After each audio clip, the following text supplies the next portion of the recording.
नमस्कार, जोहर। आदिवासी दुनिया में आपका स्वागत है। ये ना है समाचार, ये है जनता के विचार और मैं हूँ आपके साथ गायत्री शर्मा।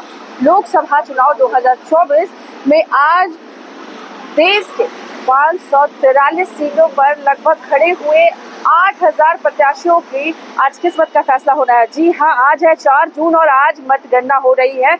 वोट जो भारी संख्या में जनता ने अपने अपने पसंदीदा उम्मीदवार को, अपने पसंदीदा पार्टी को जो दिए हैं, उस पे क्या परिणाम आएंगे, इसको लेकर के हम तमाम अपडेट्स आप तक पहुंचा रहे हैं। आपको बता दें कि कल तक जो रुझान आ रहे थे उसमें एनडीए बढ़त पे थी, लेकिन आज जिस तरह से एग्जिट पोल और बहुत बड़ी बड़ी संस्थाएं जिस तरह से परिणाम को दिखा रही है, सीटों के कितने मतदान हुए हैं, अगर काउंटिंग की बात करें, उसकी आकलन की बात करें, तो यह जो टक्कर है इंडिया गठबंधन प्रत्याशियों के बीच और बीजेपी के प्रत्याशियों के बीच में कांटे की रही है। बहुत ज़्यादा मार्जिन नहीं है। रांची लोकसभा सीट की बात करें तो यहाँ जो सांसद रह चुके हैं संजय सेठ ने आपके छठे राउंड तक लगातार अपनी बढ़ोतरी बनाए रखी है। वहीं यशस्वी सहाय भी कुछ मार्जिन से पीछे चल रही है, लेकिन वो लगातार पीछे है। वहीं आपको बता दें कि खूंटी लोकसभा सीट की बात करें तो वहां पर यह जो समीकरण है बीजेपी के, वह डगमगाता हुआ नजर आ रहा है। कालीचरण मुंडा तकरीबन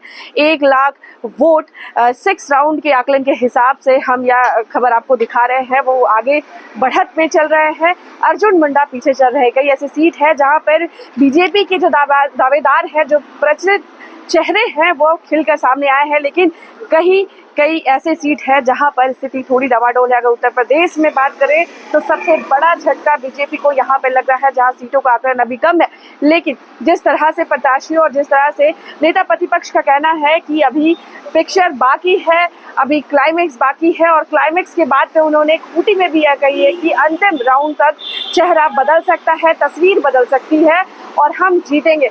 इसी सब मुद्दे को लेकर के हमने नेता प्रतिपक्ष अमर बावरी से बातचीत की है। चलिए खास बातचीत हम आपको सुनाते हैं। सर, मतगणना जारी है, रुझान और तस्वीरें काफी बदलती हुई नजर आ रही है। कुछ समीकरण बन रहे हैं तो कुछ बिगड़ भी रहे हैं, लेकिन एनडीए बढ़त बनाई हुई है, लेकिन मुकाबला कांटे का है। क्या कुछ कहिएगा?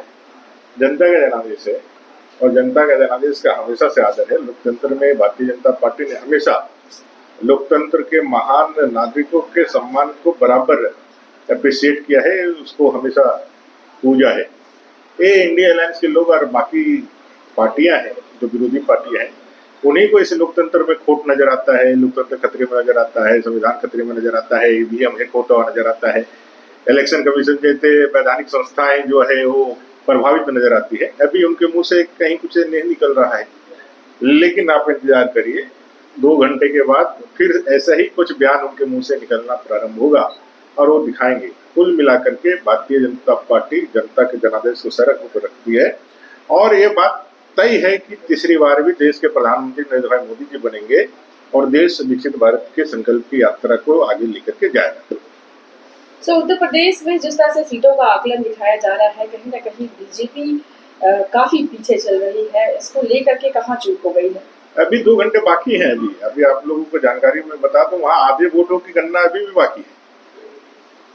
चूंकि ये पूरा ध्रुवीकरण का राजनीति इस बार विपक्ष ने किया था, उन्होंने तुष्टीकरण की राजनीति की पराकाष्ठा ले जाकर के की थी। पूरी तरह से जातीय विभाजन के साथ वो मैदान पर थे। एक तरफ इंडिया अलायंस के सारे दल, जितने भी दल हैं पूरे देश के अंदर, 30, 40, 50 उनका स्टेज में खड़ा होने से पता नहीं चलता है।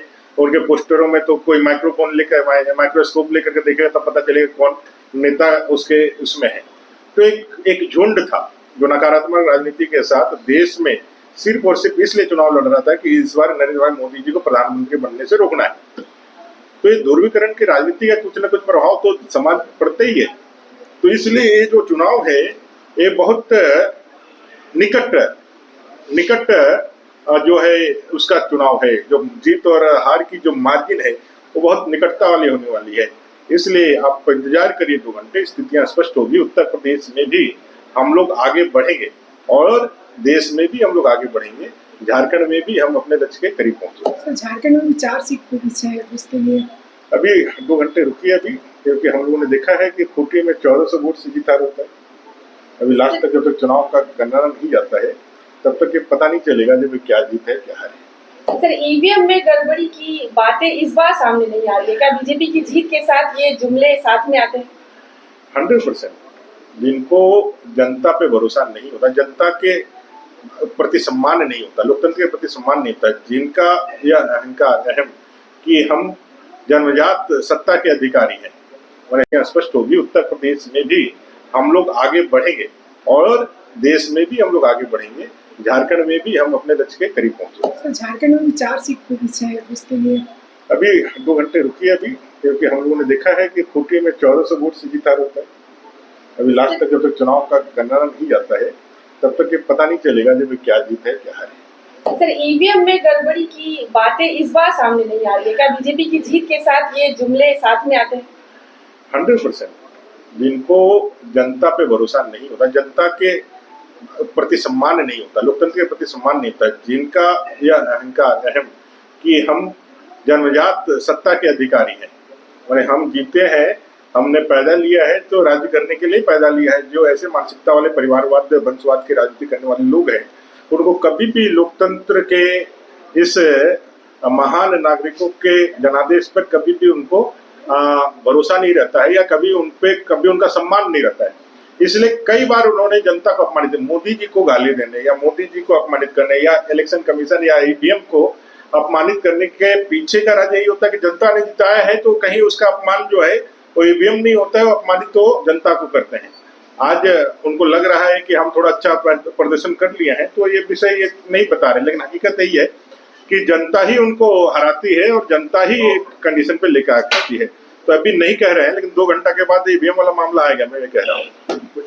सर, छठे राउंड के में अगर वोटों के आकलन देखें तो खूंटी में कहीं ना कहीं इंडिया प्रत्याशी जो कालीचरण मुंडा है वो आगे चल रहा है और अर्जुन मुंडा पीछे चल रहा है। मैं ये कह रहा हूँ कि खूंटी का जो जीत हार है कई सालों से आप देखेंगे तो उसका मार्जिन जो है बहुत कम रहता है। पिछले बार ही 1400 से जीत हार हुई थी।